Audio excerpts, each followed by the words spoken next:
अस्सलाम वालेकुम।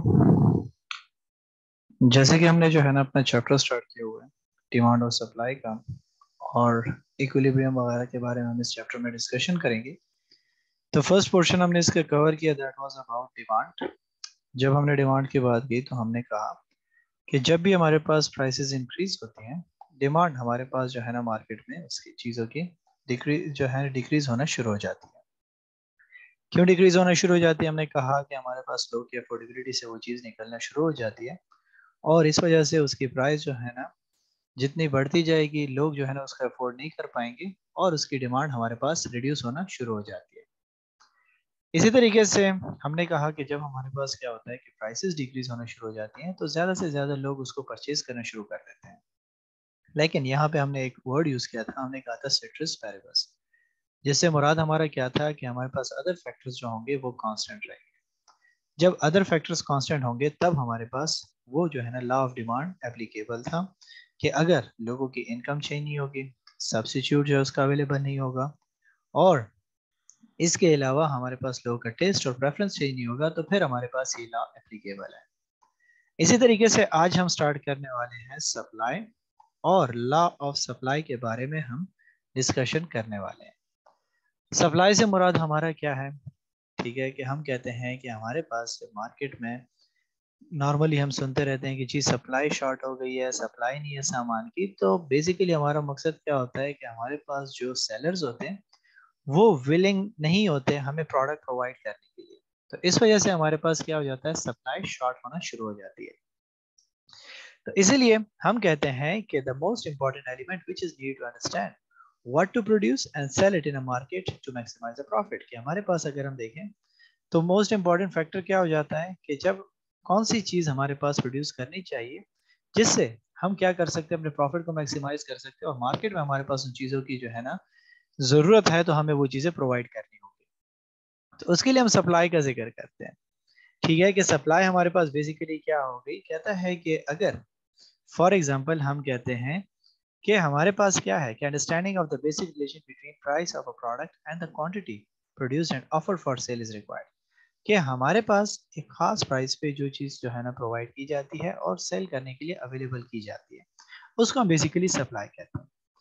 For example हमारे पास क्या है, कहता है कि एक फार्मर है। फार्मर क्या कर रहा है कि वो 1,000 टन्स ऑफ राइस जो है ना वो प्रोड्यूस कर रहा है। ठीक है, तो अब उसमें से वो क्या कर लेता है कि 300 जो है ना वो मार्केट में ऑफर कर देता है। किस चीज पे? रेट पे, एट 350 रुपीज। और या हम कह सकते हैं कि 650 पे वो मार्केट को ऑफर कर देता है 300। इसके अलावा हमारे पास जो बचा 700, ठीक है, वो क्या कहता है कि वो जो है ना he is not willing to offer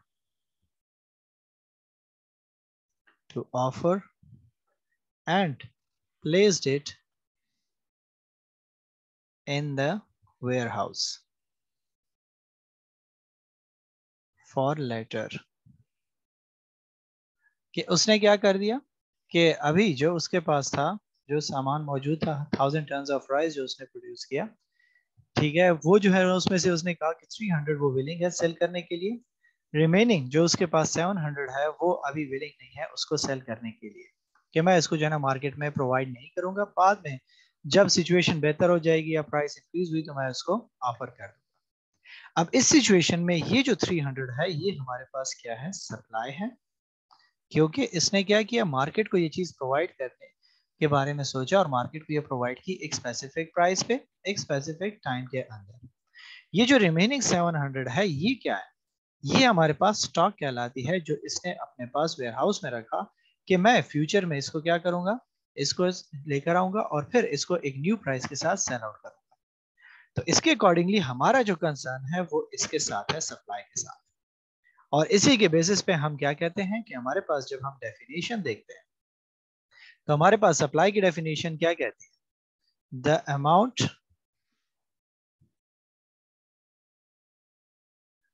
amount of a given product or service which is offered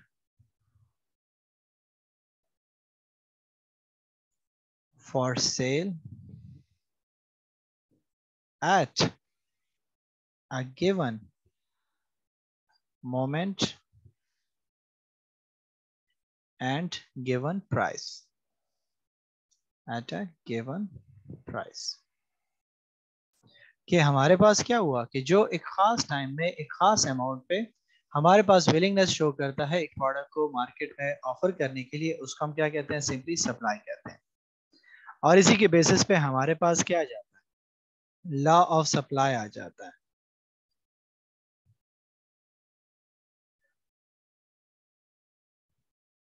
जैसे हमारे पास लॉ ऑफ डिमांड था, सेम एज इट इज हमारे पास लॉ ऑफ सप्लाई आ जाता है। वो क्या कहता है? वो कहता है कि अगर हम नॉर्मल सिचुएशन में हम देखते हैं तो हम कहते हैं कि यार मार्केट में हमारे पास क्या हुई? चीज की शॉर्टेज हुई, तो इस वजह से क्या हुआ कि हमारे पास उसके प्राइसेस जो है ना वो बढ़ना शुरू हो गए। ठीक है। और हमारे पास क्या हुआ कि उसकी जो है ना डिमांड बढ़ना शुरू हो गई। लेकिन जब लॉ ऑफ सप्लाई को हम देखते हैं तो वो आपके पास कहता है कि जब हमारे पास क्या होगा? प्राइसेस इंक्रीज होना शुरू हो जाए, तब हमारे पास जो सप्लाई होगी वो भी इंक्रीज होना शुरू हो जाएगी। डिमांड में तो हमारे पास क्या था? इनवर्स रिलेशनशिप था कि वो ऑपोजिट डायरेक्शन में जाना शुरू हो जाता था। यहाँ पे हमारे पास क्या है कि इनवर्स रिलेशनशिप नहीं है बल्कि डायरेक्ट रिलेशनशिप है कि जैसे जैसे प्राइसेस इंक्रीज होती जाएंगी हमारे जो सप्लायर्स होंगे उनको वो चीज ज्यादा प्रॉफिटेबल नजर आना शुरू हो जाए, और वो क्या करेंगे? उसका ज्यादा से ज्यादा मुनाफा हासिल करने के लिए क्या कर देंगे? अपने जो है ना ज्यादा से ज्यादा प्रोडक्शन शुरू करके उनको सप्लाई करना शुरू कर देंगे। और फिर हम क्या कहते हैं?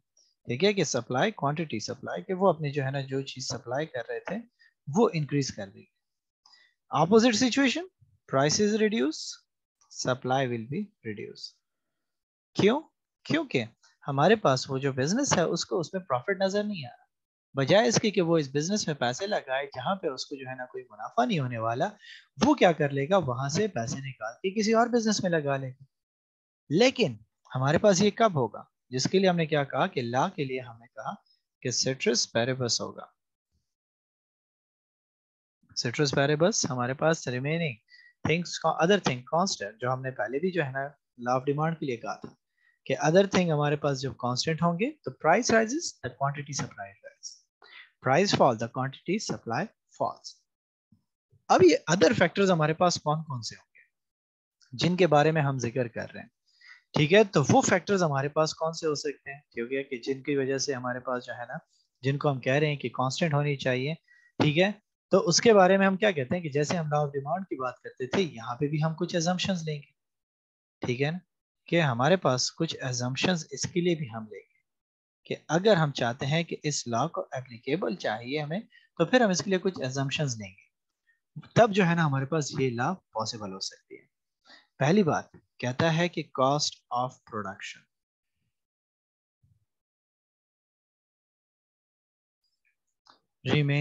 should remain constant।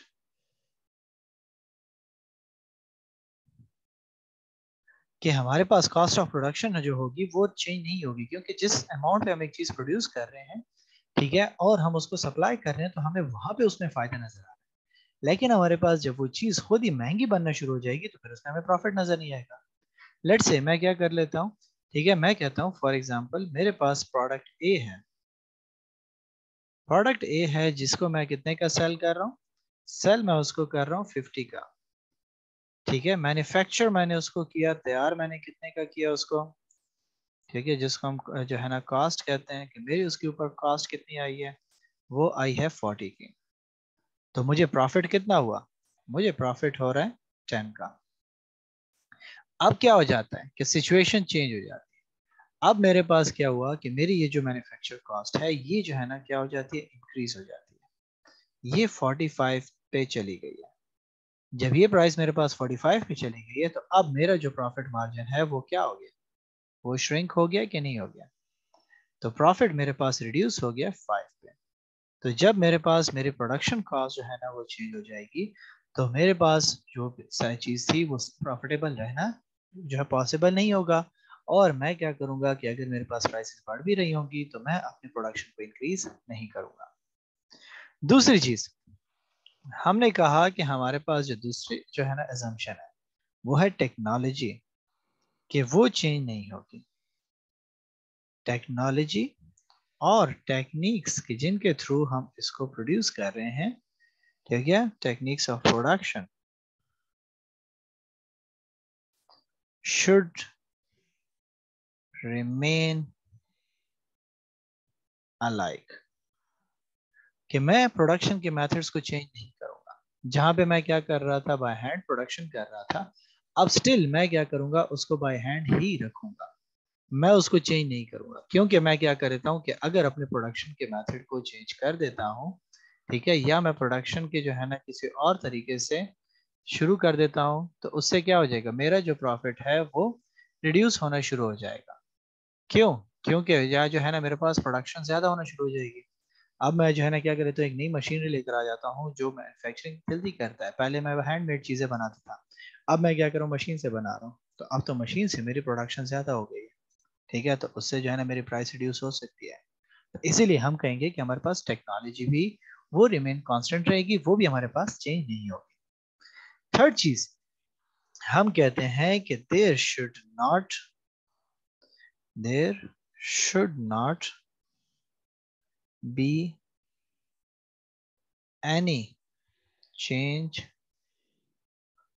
In taxes और सब्सिडीज, कि मेरे पास टैक्सेस चेंज नहीं हो। क्यों? क्योंकि वही एग्जांपल के लेट से मैं क्या कर रहा हूँ, फॉर एग्जांपल 40 रुपए की एक चीज बना रहा था जिस पे मैं क्या कर रहा था, 2 रुपीज टैक्स दे रहा था। तो ये मैं कितने की कॉस्ट इनकर हो रही थी, 42 की, और सेल मैं कितने का कर रहा हूँ, उसको 50 का। तो डिफरेंस मैं कितना हासिल कर रहा था, 8 रुपीज का। अब ये टैक्स मेरे पास जो है ना इंक्रीज हो जाता है, 40 से सिचुएशन चली जाती है कहाँ पे, 4 रुपीज टैक्स हो जाता है। तो 44 पे बन रहा है सेल, मैं उसी 50 का कर रहा हूँ। तो मेरा जो मार्जिन है वो कितना रह गया, 6 का रह गया। तो मुझे तो वो चीज़ अब प्रॉफिटेबल नहीं रही। तो मैं क्या कर दूंगा कि फिर भी लॉ सप्लाई का एप्लीकेबल हमारे पास नहीं हो पाएगा। क्यों? क्योंकि मेरे पास जो है ना वो मार्जिन कम हो गया। अब अगर ये चीज जो है ना मेरे पास 55 पे चली जाए, सेलिंग प्राइस लेट से हम कह देते हैं कि 40 थी और टैक्स मेरे पास 40 जो है ना 4 हो गया, तो 44 पे पहुंच गया। सेल मैं उसको क्या करना शुरू कर देता हूँ, 54 का कर देता हूँ। तो अब मेरे पास प्रॉफिट मार्जिन क्या हो गया, वही 8 का रह गया कि नहीं रह गया? ठीक है कि 48, लेट से इट विल बिकम 52 का मैं इसको सेल करता हूँ। तो मेरे पास क्या हो जाएगा, 650 हो जाएगा और 2 8। तो मेरे पास वही 8 रुपीज का प्रॉफिट है। तो फिर मेरे लिए ज्यादा प्रोड्यूस करने में क्या फायदा? मुझे तो कोई फायदा नजर नहीं आ रहा कि मैं जो है ना अपनी प्राइसेस को इसके साथ इंक्रीज करना शुरू कर दूं। ठीक है कि प्राइसेस मेरे पास इंक्रीज हो रही है, मैं अपनी सप्लाई बढ़ा दूं, मुझे तो कोई मार्जिन नजर नहीं है। मार्जिन तो मुझे तब नजर आएगा जब मेरे पास मेरा प्रॉफिट इंक्रीज होना शुरू हो जाएगा। और फिर उसके बाद हमारे पास कहता है नंबर फोर्थ कहता है कि प्राइसेस ऑफ इनपुट और raw material should remain unchanged, कि मेरे पास मेरा रॉ मटेरियल और इनपुट चेंज नहीं होगा। अगर मेरे पास मेरा रॉ मटेरियल महंगा हो जाता है तो उससे मेरी कॉस्ट इंक्रीज हो जाएगी। जब कॉस्ट इंक्रीज हो जाएगी तो मुझे वहां पे वो प्रॉफिट इतना ज्यादा नजर नहीं आएगा, तो मैं अपनी प्रोडक्शन को इंक्रीज नहीं करूंगा। लास्ट में हमारे पास कहता है कि number 5, prices of other goods should remain unchanged,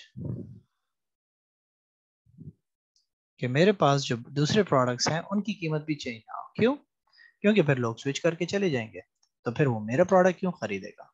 तो जब मेरा प्रोडक्ट जो है ना वही प्राइस पे उसको महंगा पड़ रहा है, तो फिर मैं उसको क्यों सप्लाई करूंगा? क्योंकि उसकी तो डिमांड ही खत्म हो गई। लेट से आईफोन है तो आईफोन की जगह पे लोग सैमसंग खरीदना शुरू कर दें, तो आईफोन की तो जो है ना डिमांड खत्म हो गई।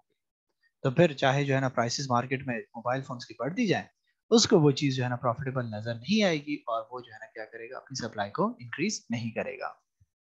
इसीलिए हम कहते हैं कि ये फैक्टर्स जब हमारे पास कांस्टेंट रहेंगे और इनमें हमारे पास जब डिफरेंस नहीं आएगा तो फिर हमारे पास जो है ना लॉ ऑफ सप्लाई जो है ना वो एप्लीकेबल होगी और हम उसको अप्लाई कर सकते हैं। और इसीलिए हम कहते हैं कि a supply curve shows that keeping all else equal, firm will produce and offer for sale more of their product at high prices and less for lower prices। ठीक है, जिसको हम क्या करेंगे, हम कहते हैं कि फॉर एग्जांपल जैसे कल हमने जो है ना ग्राफ ड्रा किया था, हम इसको क्या करेंगे, ग्राफिकली ड्रा करेंगे। जब हम इसको ग्राफिकली रिप्रेजेंट करेंगे तब ये चीज हमारे पास मजीद क्लियर हो जाएगी। फॉर एग्जाम्पल हम क्या कर लेते हैं, हम कहते हैं कि हमारे पास क्या है कि राइस का हम एग्जाम्पल लेते हैं। ठीक है, हमारे पास आ जाता है यहाँ पे प्राइस इन रुपीस पर टन। ठीक है, हमने राइस की एग्जांपल ली कि हमारे पास सप्लायर है, वो क्या कर रहा है कि कहता है कि जी the table below shows for each price the quantity of rice that producer want to produce and sell. ठीक है, note the positive and direct relationship between price and quantity supplied, कि हमारे पास किस तरीके से दोनों के दरमियान फर्क आ रहा है।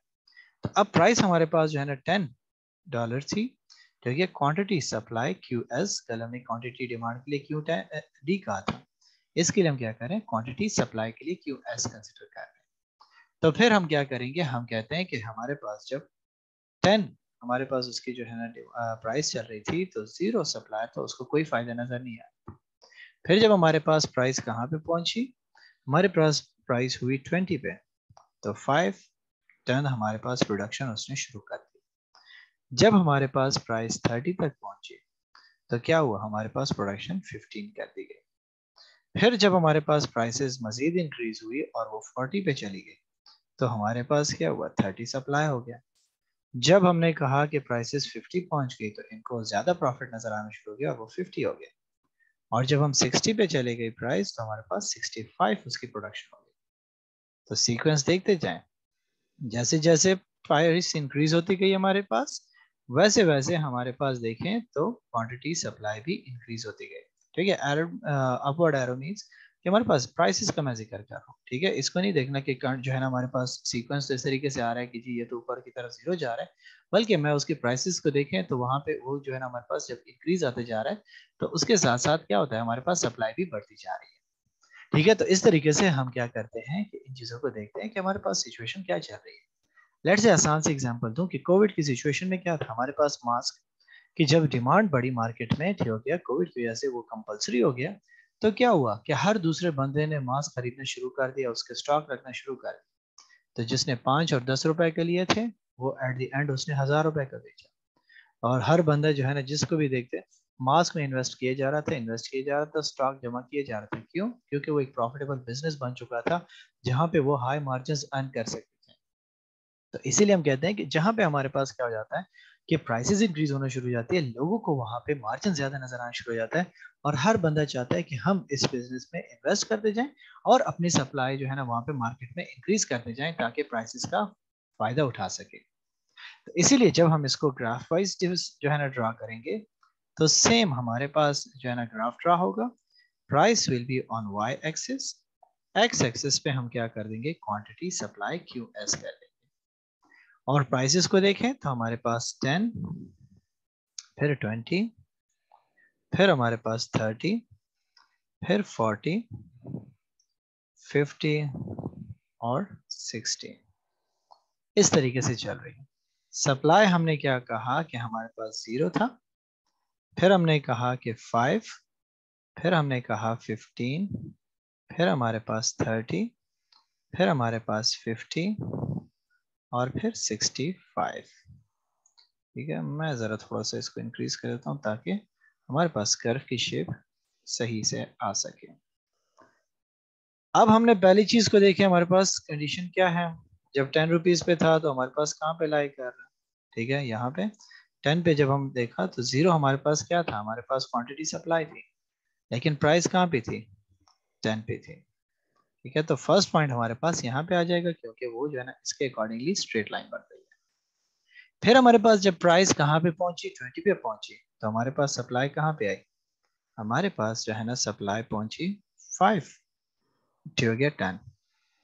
फिर जब हमारे पास प्राइस मजीद इंक्रीज होगी 30 हो गई तो सप्लाई हमारे पास भी बढ़ गई मार्केट में।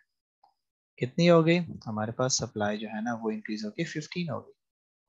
फिर हमने कहा कि हमारे पास प्राइस इंक्रीज हो गई 40 के लिए, तो सप्लायर इंक्रीज होते गए, सप्लाई भी मार्केट में बढ़ती गई। जब सप्लाई बढ़ती गई तो वो यहाँ पे आ गया। फिर हमने कहा कि हमारे पास 50 टन्स लोग प्रोवाइड करने लगे किस चीज पे? जब उसकी प्राइसेस 50 पे पहुंचना शुरू हो गई। और फिर हमने कहा कि 60 पे मजीद हमारे पास सप्लाई बढ़ना शुरू हो गई। क्यों? क्योंकि वहां पे और ज्यादा मार्जिन उनको नजर आना शुरू हो गया। जब उनको मार्जिन ज्यादा नजर आना शुरू हो गया तो देखिए हमारे पास पॉइंट्स किस रो में जा रहे हैं, इस डायरेक्शन में मूव कर रहे हैं। जब हमने डिमांड का जिक्र किया था तो लॉ ऑफ डिमांड में हमारे पास क्या था? पॉइंट हमारे पास इस तरीके से नहीं था, वो इनवर्ट की तरफ आ रहा था। क्यों? क्योंकि उनके दरमियान इनवर्स रिलेशनशिप था। यहाँ पे हमारे पास क्या है? पॉजिटिव रिलेशनशिप है दोनों के दरमियान। तो जैसे जैसे हमारे पास प्राइस इंक्रीज होती गई, हमारे पास क्वांटिटी सप्लाई इंक्रीज होती गई, और इसीलिए इसका ग्राफ कर्व ऐसे चलता रहेगा। देखें, प्राइसेस इंक्रीज, ये भी हमारे पास इंक्रीज होता जा रहा है, ठीक है, और इसके जो है ना कर्व हमारे पास इस तरीके से आउटवर्ड की तरफ जा रहा है। तो हम क्या कहते हैं कि इसको हम किससे शो करेंगे? दिस इज एस कर्व, हमारे पास सप्लाई कर्व हमारे पास हो गया कि जैसे जैसे हमारे पास प्राइसेस इंक्रीज होती गई, हमारे पास हमारा जो है ना जो स्लोप था वो अपवर्ड की तरफ बनना शुरू हो गया। क्यों? Because of the positive relationships. तो इसीलिए कहते हैं कि smooth curve is pass through these point to give upward sloping supply curves, के इसकी वजह से हमारे पास क्या हुआ? सप्लाई कर्व एस बनना शुरू हो गया। तो क्वांटिटी डिमांड का इस तरीके से इनवर्ड की तरफ कर्व बन रहा है, ठीक है, और जब हम जो है ना सप्लाई का जिक्र करेंगे तो हमारे पास आउटवर्ड की तरफ उसका शिफ्ट बनना शुरू हो जाता है, ठीक है। तो ये हमारे पास सिंपली हम ग्राफ को जो है ना इस तरीके से सप्लाई के शो करते हैं। और फिर वही रूल हमारे पास ओल्ड, कि हमारे पास क्या होगा कि जब चेंजेस हमारे पास आएंगी सप्लाई और उसमें, ठीक है, तो हमारे पास क्या हो जाएगा? कंडीशंस हमने क्या कही, ठीक है, कि हमारे पास सेम वही जो है ना कॉन्ट्रैक्शन और एक्सटेंशन होगी हमारे पास, या एक्सपेंशन। कॉन्ट्रैक्शन कब होगी? जब हमारे पास प्राइसेस रिड्यूस होंगी तो सप्लाई भी हमारे पास रिड्यूस होना शुरू हो जाएगी।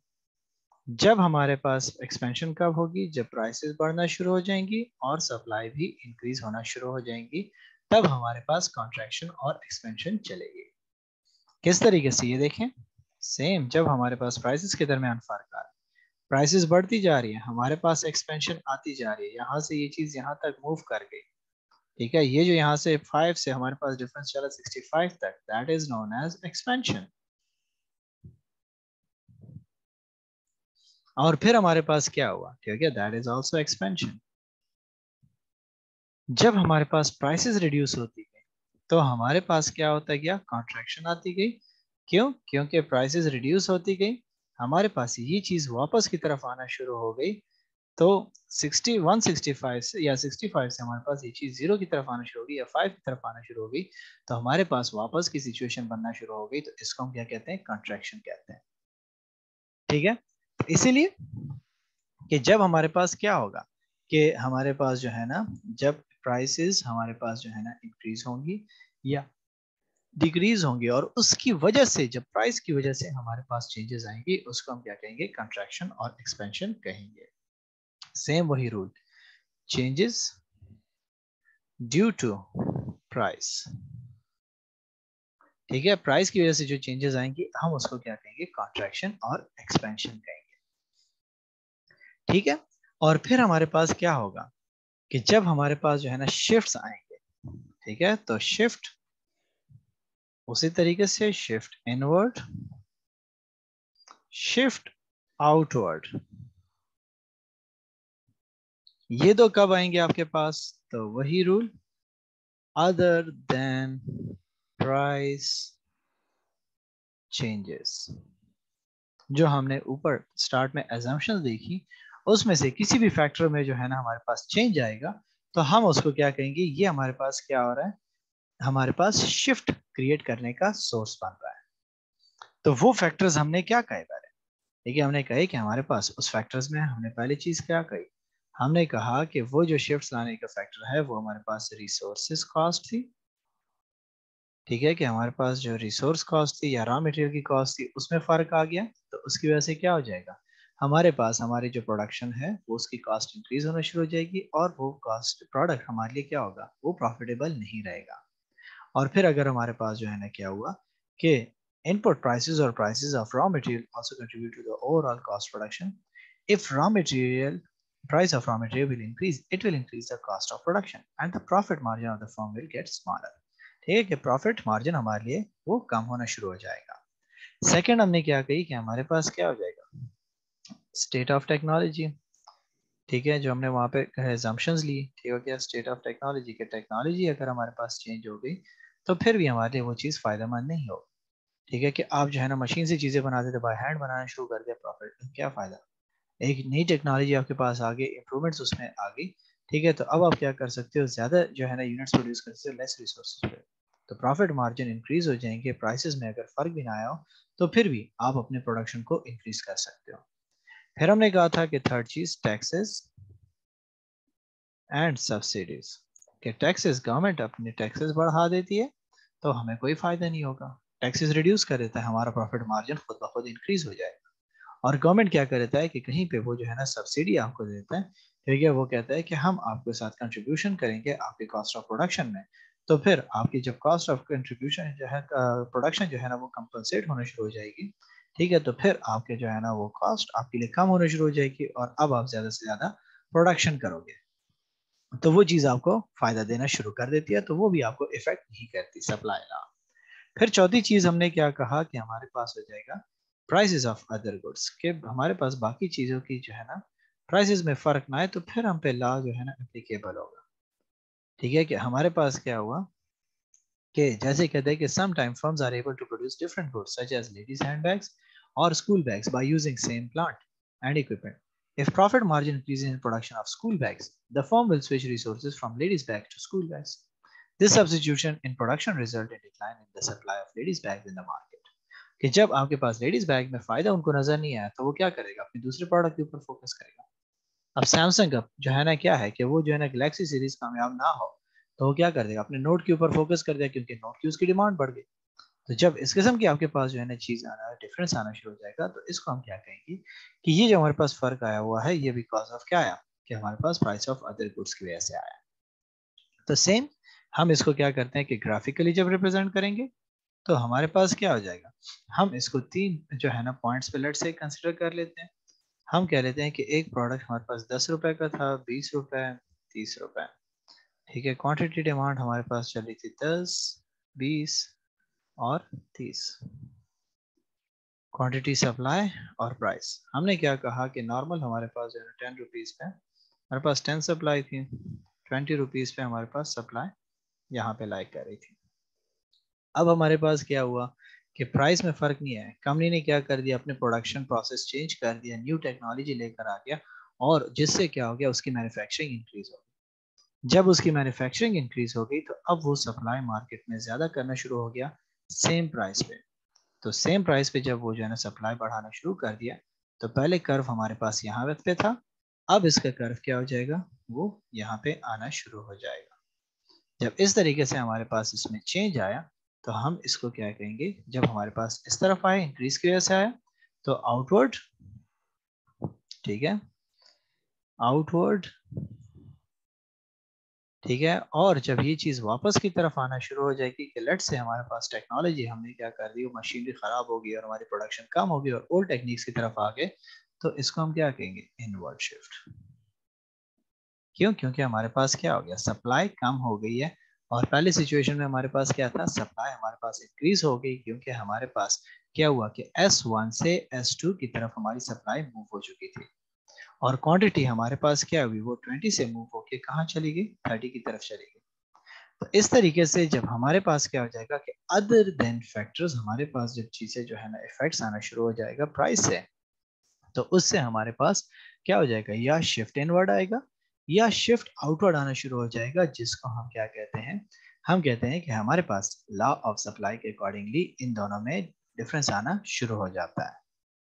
ठीक है, सो ये हमारे पास सिंपल सा लॉ ऑफ सप्लाई था कि जहां पे हमने क्या कहा कि हमारे पास जो है ना डायरेक्ट रिलेशनशिप चलेगा किस चीज के दरमियान, हमारे पास प्राइस और सप्लाई की।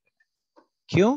क्योंकि जब हमारे पास क्या हो जाएगी कि प्राइसेस में फर्क आ जाएगा, तो प्राइसेस में फर्क आने की वजह से क्या हो जाएगा कि सप्लाई में भी डिफरेंस आना शुरू हो जाएगा। क्यों? क्योंकि हर एक बंदे को वहां पे प्रॉफिट नजर आना शुरू हो जाता है और वो वहां पे ज्यादा से ज्यादा पैसे इन्वेस्ट करने के लिए तैयार हो जाते हैं। तो जैसे जैसे हर बंदा जो है ना उसमें पैसे लगाना शुरू कर देता है, उसके लिए सबसे इंपॉर्टेंट चीज क्या हो जाती है कि वो जो है ना मार्केट के लिए सप्लाई बढ़ना शुरू हो जाता है। और जब हमारे पास क्या हो जाता है, सप्लाई बढ़ना शुरू हो जाता है, तो एक टाइम आ जाता है कि जब लोगों को उसकी जरूरत नहीं पड़ती। जैसे अब मास्क का, तो इनिशियली जब उसकी जरूरत थी तो मार्केट में शॉर्टेज हुई, तो प्राइसेस इंक्रीज हुई, क्योंकि डिमांड जब हमारे पास बढ़ती है तो क्या हो जाता है, प्राइसेस इंक्रीज होना शुरू हो जाती है। जब प्राइसेस इंक्रीज होना शुरू हुई, क्योंकि हमारे पास सप्लाई थी नहीं, तो जब हमारे पास शॉर्ट रन में क्या था कि स्पेसिफिक ड्यूरेशन के अंदर, तो हमारे पास क्या हुआ कि प्राइसेस जो है ना इंक्रीज होना शुरू हो गई। जो लिमिटेड लोग थे उन्होंने उसका फायदा उठाना शुरू कर दिया और प्राइसेस इंक्रीज कर दी। लेकिन फिर एक टाइम आया कि जब हमारे पास क्या हुआ कि मास्क जब 1,000 रुपए के पहुंचे और तब हर एक बंदे के पास मास्क मौजूद थे, तो फिर कोई उसको खरीदने के लिए तैयार नहीं था। जब खरीदने के लिए तैयार नहीं था, तो फिर उसकी वजह से क्या हुआ कि हमारे पास जो है ना प्राइसेस जो है ना उसकी कीमतें डाउन होना शुरू हो गई, क्योंकि हमारे पास एक्स्ट्रा सप्लाई बढ़ना शुरू हो गई। और जब हमारे पास सप्लाई एक्स्ट्रा हो गई, तो कोई खरीदने को तैयार ही नहीं था। जब खरीदने को तैयार नहीं था, तो दुकानदारों ने तो उसको सेल आउट करना था, तो उन्होंने उसकी प्राइसेस को रिड्यूस करना शुरू कर दिया। और इसी के बेसिस पे हम क्या कहते हैं कि हम जो है ना क्या करते हैं, ये जो प्राइसेस हम डिटरमाइन करते हैं कि कौन सी चीज हमारे पास कितने प्राइस की होगी और किस प्राइस पे नहीं होगी, इसके लिए हम क्या करते हैं, दो मेथड इस्तेमाल करते हैं। ठीक है, एक हमारे पास आ जाता है इक्विलिब्रियम प्राइस, इक्विलिब्रियम प्राइस और मार्केट प्राइस इसको हम कहते हैं। ठीक है, क्या होता है इक्विलिब्रियम प्राइस कि it is determined by the market forces. ठीक है, मार्केट फोर्सेस हमारे पास ये डिटरमाइन करती हैं। क्या है मार्केट फोर्सेस हमारी? ठीक है, ये टर्मिनोलॉजीज आपके काम आएंगी आगे जाके, इनको याद रखना है आपने। मार्केट फोर्सेस से मुराद हमारा डिमांड एंड सप्लाई, ये तो हमारे पास मार्केट फोर्सेस हैं। इनकी वजह से जब हमारे पास क्या होगा कि अप एंड डाउन आएगा, तो यही डिसाइड करेगी कि मार्केट में किस प्राइस पे कौन सी चीज होनी चाहिए, कौन सी चीज अवेलेबल नहीं होनी चाहिए। और सेकंड हमारे पास जो प्राइस डिटरमाइन करता है वो है हमारे पास regulated, regulated market price. Regulated market price क्या है कि जो हमारे पास डिसाइड करेगी हमारी गवर्नमेंट कि कौन सी चीज की कीमत कितनी होनी चाहिए, और हमारे स्टेट डिपार्टमेंट्स या डिसाइड करेंगे कि किसी चीज की कीमत कितनी होनी चाहिए। तो ये दो तरीकों के जरिए से हम क्या करते हैं, प्राइस डिटरमाइन करते हैं कि कौन सी चीज हमारे पास किस प्राइस पे होगी और किस अमाउंट से हम इसको क्या करेंगे, सप्लाई करेंगे। ठीक है, तो हम इसको क्या कहते हैं, हम इसको कहते हैं मार्केट इक्विलिब्रियम, जब हमारे पास फोर्सेस डिसाइड करती हैं। और जब गवर्नमेंट या स्टेट हमारे पास डिसाइड करेंगी, तो वहां पे हमारे पास क्या होगा, उसको हम क्या कहेंगे, हम कहेंगे रेगुलेटेड मार्केट प्राइस। तो सेम जहां पे हमने जो है ना जिक्र किया डिमांड और सप्लाई का, हम इसको क्या कहते हैं, हमारे पास पहली चीज जब हम उसके बारे में पढ़ते हैं, ठीक है, मेथड, तो वो हमारे पास मेथड क्या होगा, वो हमारा मेथड है इक्विलिब्रियम का जो हम पढ़ने वाले हैं। ठीक है, सो हमारे पास है मार्केट इक्विलिब्रियम।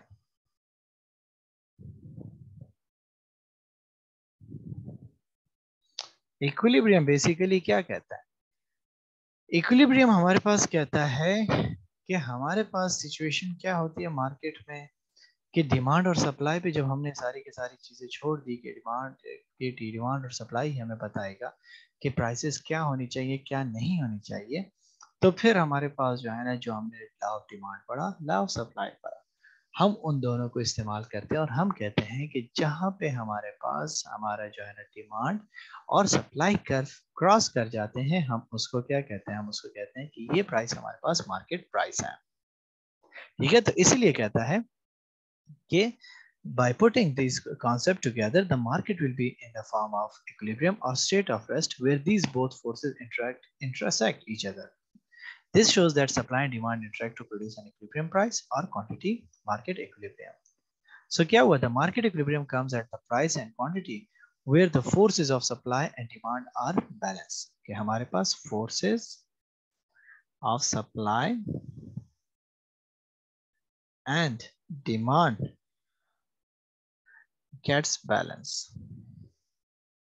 कि ये दोनों हमारे पास जब बैलेंस हो जाएंगे तो हम इसको डिमांड और सप्लाई करेंगे। ठीक है, सो हमारे पास कहता है कि equilibrium price is the only price which is consistent with the market plans of the both household and firm, who consequently have no reason to change their plans.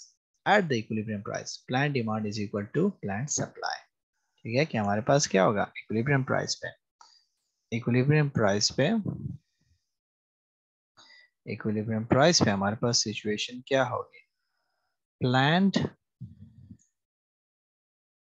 demand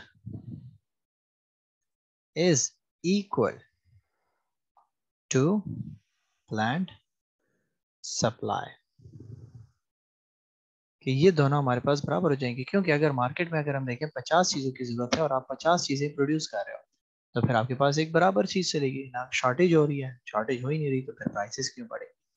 और अगर आप देखो कि मार्केट में 50 चीजों की जरूरत है और आप प्रोड्यूस 40 कर रहे हो, तो फिर तो शॉर्टेज होगी। जब शॉर्टेज होगी तो फिर प्राइसेस इंक्रीज होंगी, और जब प्राइसेस इंक्रीज होंगी तो क्या हो जाएगा, हमारे पास सप्लाई इंक्रीज होना शुरू हो जाएगा। तो इसीलिए हम कहते हैं कि in nutshell, a market is in equilibrium when both of these conditions are fulfilled. No agent wants to change its strategy or decisions. The decision of all agents are compatible with each other so that they can all be carried out simultaneously. कि हमारे पास इन दोनों की situation क्या होगी, वो एक जैसी होगी, और हमारे पास क्या होगा कि दोनों में फर्क कहीं पे नहीं आएगा।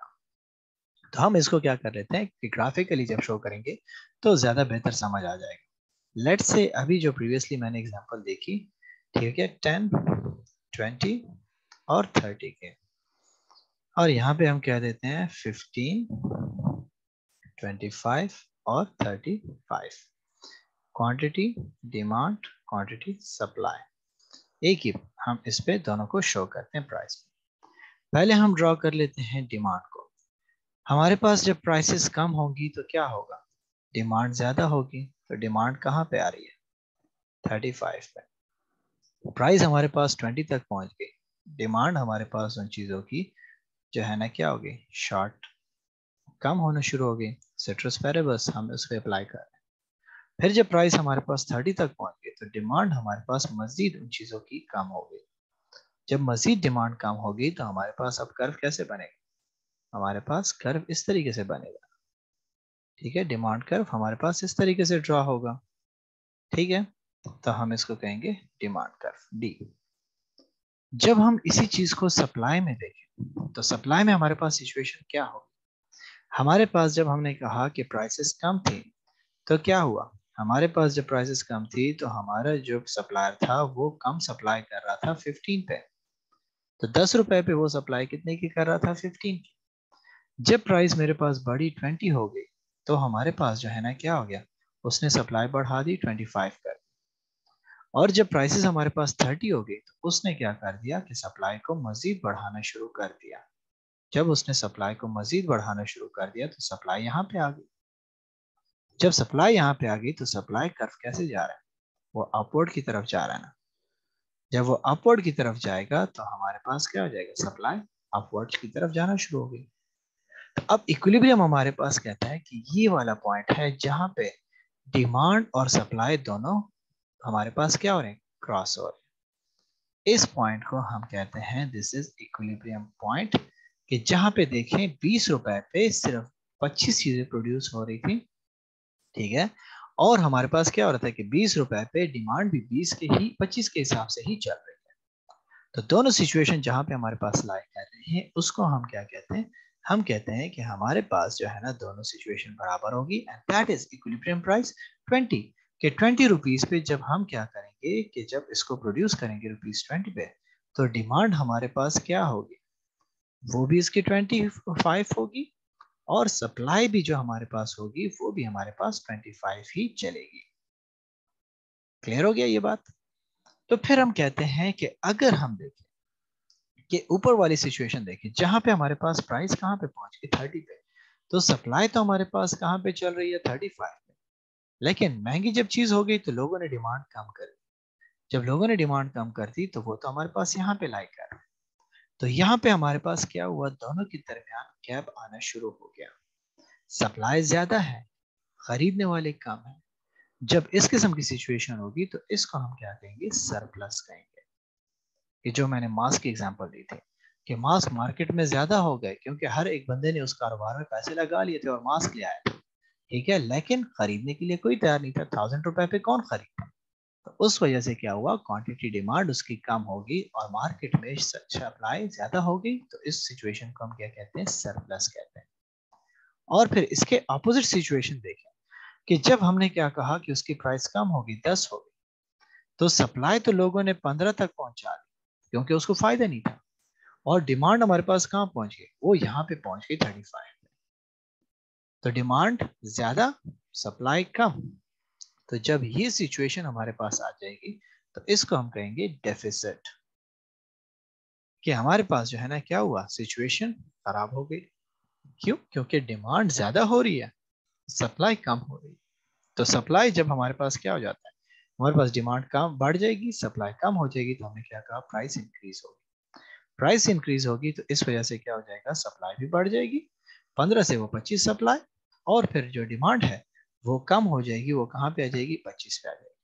25 पे आ जाएगी, प्राइस खुद ब खुद इक्विलिब्रियम पे एडजस्ट हो जाएगी। सेम हमारे पास सरप्लस के लिए भी, कि जब सरप्लस, इतना ज्यादा सामान हमारे पास मौजूद था, डिमांड कम हो गई, तो इनको जाहिर सी बात है अपनी प्राइस को रिड्यूस करना होगा। और वो प्राइस जब रिड्यूस कर देंगे, 25 पे आ जाएगी, तो हमारे पास डिमांड भी क्या हो जाएगी, वो भी 25 पे आना शुरू हो जाएगी। और इस तरीके से हमारे पास सिचुएशन नॉर्मल होना शुरू हो जाएगी। तो इसीलिए ये हमारे पास क्या करता है, इक्विलिब्रियम हमें बताता है कि हमारे पास प्राइसेस जो है ना किस तरीके से डिटरमाइन होती है, किस तरीके से हम हर एक चीज की प्राइस को डिटरमाइन कर सकते हैं। तो कंपनीज क्या करती हैं कि जब ऑर्गेनाइजेशन जो है ना वो देखती है कि हमारे पास जो है ना हमने क्या करना है कि एक सूटेबल प्राइस डिसाइड करनी है, तो वो इन चीज़ों को इस तरीके से एडजस्ट करने की कोशिश करते हैं कि हमारे पास मार्केट में कितनी चीज़ें होनी चाहिए, कितनी चीज़ें नहीं होनी चाहिए, और किस प्राइस पे होनी चाहिए, किस प्राइस पे नहीं होनी चाहिए। हम इसको इस हाइपोथेटिकल सिचुएशन के जरिए से जो है ना मेजर करने की कोशिश करते हैं। ठीक है, सो यही पे हमारे पास जो है ना अगर हम देखें तो इसी के बेसिस पे हमारे पास ब्रुकमैन इन्होंने क्या किया हुआ है कि आपको एक जो है ना टेबल दे दिया है, और उस हाइपोथेटिकल जो है ना हमारे पास हाइपोथेटिकल जो हमारे पास नंबर्स दिए हुए हैं, उसी के बेसिस पे आपको बताता है कि अब आप हमें जो है ना सिचुएशन बताओ कि क्या चल रही है। ठीक है, तो इस सिचुएशन को अगर हम देखें तो इसी टेबल को अगर हम यहाँ पे ड्रॉ करें, ठीक है, तो हमारे पास पहली चीज कहता है कि प्राइस है, ठीक है, रुपीज इन, ठीक है, थाउजेंड्स, ठीक है, कि हमारे पास कर दिया पर टन। फिर क्वांटिटी डिमांड इन टन्स, फिर हमारे पास आ जाएगा क्वांटिटी सप्लाई, क्यूएस, हमारे पास क्वांटिटी सप्लाई इन टन्स। फिर हमारे पास किया हुआ है comparison, comparison of quantity demand and quantity supply. फिर हमारे पास यही जो सरप्लस और डेफिसिट का हमने जिक्र किया कि मार्केट पोजीशन क्या होगी हमारे पास, मार्केट पोजीशन, तो मार्केट पोजीशन, और फिर प्राइस की डायरेक्शन किस तरफ जाएगी, अपवर्ड की तरफ, ठीक है, या रिडक्शन की तरफ जाएगी। सो पहली चीज अगर हम देखें, हमारे पास प्राइस क्या है, वो है 50, क्वांटिटी डिमांड हमारे पास 5 है, और सप्लाई हमारे पास क्या हो रही है, 15 हो रही है। तो डिमांड कम है, सप्लाई ज्यादा है, तो हम क्या कह रहे हैं कि quantity demand is less than quantity supply. तो हमारे पास सिचुएशन क्या हो जाएगी, सरप्लस हो जाएगी कि नहीं हो जाएगी। तो क्या हो जाएगा, विल प्राइस की डायरेक्शन क्या जाएगी, will depress the price, depress the price, कि वो प्राइस को रिड्यूस करेगा। प्राइस को रिड्यूस करेगा तो हमारे पास वही कर्व को देखें तो हमारे पास कहाँ पे आएगा, ठीक है, कि इसी चीज को हम देखें, हमारे पास जो है ना सप्लाई ज्यादा है, डिमांड कम है, तो इसकी वजह से प्राइसेस डिप्रेस होकर नीचे की तरफ आएंगी, प्रेशराइज करेगी उसको, और वो इक्विलिब्रियम पॉइंट को अचीव करेगी। सेकेंड हमारे पास कहता है कि अगर हमारे पास क्या है, प्राइस 40 पे आ जाती है, क्वांटिटी डिमांड 7 हो गई है, सप्लाई 13 हो गई है, ठीक है, प्राइस कम, सप्लाई कम, डिमांड बढ़ गई, तो स्टिल क्वांटिटी डिमांड कम है, क्वांटिटी सप्लाई ज्यादा है, तो फिर वही सरप्लस की सिचुएशन, और वो क्या करेगा, डिप्रेस करेगा प्राइस को। जब हमारे पास सिचुएशन प्राइस की 30 आ जाती है, ठीक है, और कहता है कि 10 हमारे पास क्वांटिटी डिमांड, 10 हमारे पास क्वांटिटी सप्लाई, तो क्या हुआ, quantity demand is equal to quantity supply, जिसकी वजह से हम क्या कहेंगे, इक्विलिब्रियम पॉइंट हमें अचीव हो जाएगा और ये न्यूट्रल सिचुएशन होगी हमारे पास। ठीक है, क्योंकि हमारे पास जितनी डिमांड थी उतनी ही हमारे पास सप्लाई होना शुरू हो गया है। फिर कहता है कि अगर प्राइस हमारे पास मजीद कम हो जाएगी, तो जैसे जैसे प्राइस कम होती जाती है, हमने क्या कहा, सप्लायर्स के लिए फायदा कम होता जाता है और डिमांड बढ़ना शुरू हो जाती है। तो डिमांड 14 पे पहुंच गई, सप्लाई 6 पे आ गई, तो अब हमारे पास क्या हो, क्वांटिटी डिमांड बढ़ गई, क्वांटिटी सप्लाई कम हो गया, तो फिर उसके लिए मैंने कहा था डेफिसिट या शॉर्टेज हमारे पास क्रिएट हो जाएगा, और वो क्या करेगा, प्राइसेस को अप की तरफ लाएगा, ड्रैग द प्राइस अप। ठीक है, जो मैंने वहां पे ग्राफ में आपको शो किया था, ठीक है, कि यहाँ पे हमारे पास अगर ये चीज जो है ना इस तरीके से आ रही थी, ठीक है, तो अब हमारे पास जो है ना ये डेफिसिट यहाँ पे आ रहा है, तो ये क्या करेगा, प्राइस को अब अप की तरफ मूव करना शुरू कर देगा। ठीक है, उस वक्त क्या कर रहा था, जब ये हमारे पास इस किस्म की सिचुएशन थी, तो ये प्राइस को रिड्यूस करा था, अब ये प्राइसेस को अप करेगा ताकि हम इस पॉइंट को अचीव कर लें। और फिर कहता है कि अगर प्राइस मजीद कम हो जाती है, तो बायर्स के लिए तो फायदा है, वो तो डिमांड मजीद बढ़ा देंगे, सप्लायर के लिए फायदा कम हो जाएगा, जिसकी वजह से क्या हो जाएगा, क्वांटिटी डिमांड हमारे पास मजीद बढ़ जाएगी, क्वांटिटी सप्लाई कम हो जाएगी और शॉर्टेज मजीद इंक्रीज हो जाएगी, जिसकी वजह से क्या हो जाएगा कि वो प्राइसेस को दोबारा से अपवर्ड की तरफ ड्रैग करना शुरू कर देंगे।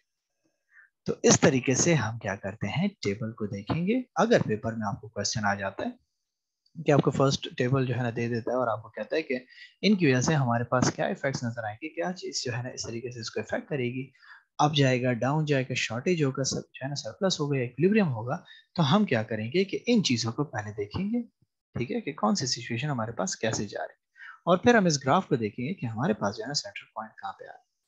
तो सेंट्रल पॉइंट जब हम फाइंड कर लेंगे, तो उसके बाद हमें पता चलेगा कि प्राइसेस अब अपवर्ड की तरफ मूव करना शुरू हो जाएंगी या डाउनवर्ड की तरफ शुरू हो जाएंगी। ठीक है, सो इस तरीके से हमारे पास हम कहते हैं कि जो इक्विलिब्रियम की सिचुएशन है, हमारे पास प्राइसेस जो है ना इस तरीके से डिटरमाइन होती है। फिर इसमें हमारे पास किस तरीके से जो है ना अप एंड डाउन आते हैं, किस तरीके से हमारे पास इसमें जो है ना शिफ्ट्स आते हैं, वो जो है ना इंशाल्लाह हम कमिंग लेक्चर में देखेंगे। सो यहाँ तक आज का हमारा टॉपिक था, जिसमें हमने क्या कहा, लॉ ऑफ सप्लाई को देखा। लॉ ऑफ सप्लाई ने हमें क्या बताया कि जब हमारे पास प्राइसेस इंक्रीज होंगी, तो हमारे पास सप्लाई भी इंक्रीज होना शुरू हो जाएगी, क्योंकि सप्लायर को बेनिफिट नजर आना शुरू हो जाएगा, और प्राइसेस डिक्रीज तो सप्लाई भी डिक्रीज हो जाएगी, अदर फैक्टर्स रिमेनिंग कांस्टेंट। और फिर हमने क्या कहा कि इक्विलिब्रियम, तो मार्केट प्राइस डिसाइड करने के हमने कहा कि दो तरीके हैं। एक हमारे पास क्या है कि हमारे पास मार्केट इक्विलिब्रियम है, जो हमारे पास प्राइसेस को डिटरमाइन करेगी, ठीक हो गया, कि प्राइसेस इंक्रीज होंगी या हमारे पास डिक्रीज होंगी। दूसरा हमने कहा कि वो क्या करेगा, स्टेट उसको डिसाइड करेगा कि आपके पास प्राइसेस क्या होनी चाहिए, क्या नहीं होनी चाहिए, ठीक है, जिसको हम रेगुलेटेड मार्केट प्राइस का। तो जब हमने कहा कि हमारे पास डिमांड और सप्लाई जहाँ पे वो क्रॉस होना शुरू हो जाएंगे, उस पॉइंट को हम क्या कहेंगे, हम कहेंगे कि ये हमारे पास वो पॉइंट है जहाँ पे प्राइस, हमारे पास सप्लाई और डिमांड बराबर हो रही है, और एक ऐसी प्राइस है कि जिसमें जितनी चीजें हमें चाहिए थी उतने ही प्रोड्यूस हो रही है और लोग भी उसको खरीदने के लिए तैयार हैं। तो ना हमारे पास डेफिसिट हो रहा है, ना हमारे पास सरप्लस हो रहा है। तो ये आज का हमारा टॉपिक था। यहाँ तक अगर आपका कोई क्वेश्चन है तो पूछ सकते हैं।